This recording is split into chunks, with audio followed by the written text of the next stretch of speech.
Coin-operated entertainment has always been about hits and novelty, but Atari changed the game with Pong. Pong was not only easy to produce, but also novel and insanely popular. However, its simplicity made it easy to copy, and as a small startup, Atari struggled to compete with the more established manufacturers. Atari's real strength in those early years was its flexibility. They could take big risks that companies like Midway or Allied Leisure wouldn't dare, and they could quickly bounce back from any failures. But even with this agility, in the mid-70s, Atari faced several setbacks that almost destroyed the company.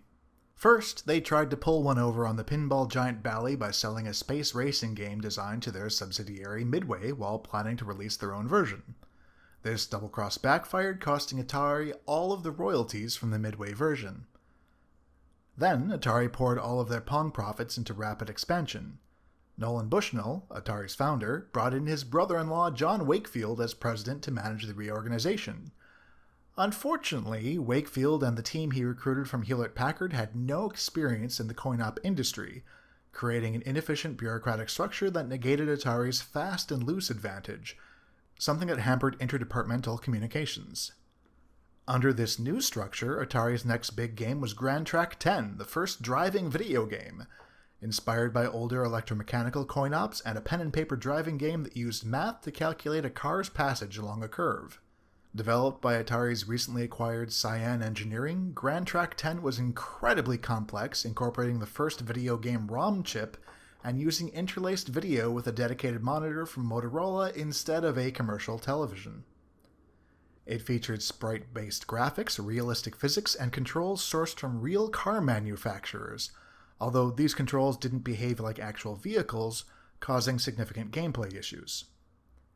Production problems made things even worse. To avoid the cloning issue they had with Pong, Atari sourced their chips directly from National Semiconductor. But this led to a more expensive 3-chip design, and with the crash caused by the interest in Pong clones drying up, National Semiconductor demanded cash up front, nearly halting production. Fortunately, Atari's lead engineer, Al Alcorn, returned from a sabbatical and redesigned the cabinets, keeping the project alive.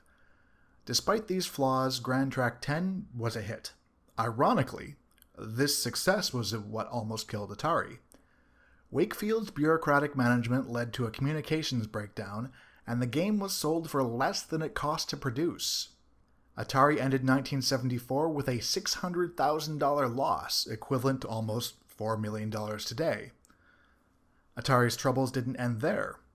While an outside contractor was handling Atari's European distribution, Wakefield wanted in-house distribution in Asia and established Atari Japan in 1973, Atari Pacific in Hawaii, and Computer Games Limited in Korea in 1974.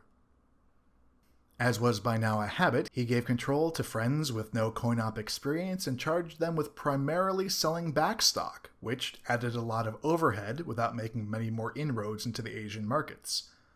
So, the first step to saving Atari was selling off its subsidiaries, with Atari Japan going to future Namco founder Masaya Nakamura.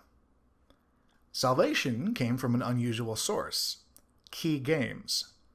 Founded by Nolan's neighbor Joe Keenan, Key Games was presented publicly as a rival to Atari to try and circumvent regional distribution exclusivity deals. In reality, Nolan Bushnell was on Key's board and owned 90% of the stock. Joe Keenan proved to be a far better manager than anyone under Wakefield, and in 1974, Atari officially merged with Key Games, making Keenan the new president. The next release, developed at Key, was Tank. It was a massive success, a 2-player dueling game with a dual joystick system inspired by Caterpillar tractor units. It sold over 15,000 cabinets and laid the foundation for the Atari VCS game Combat.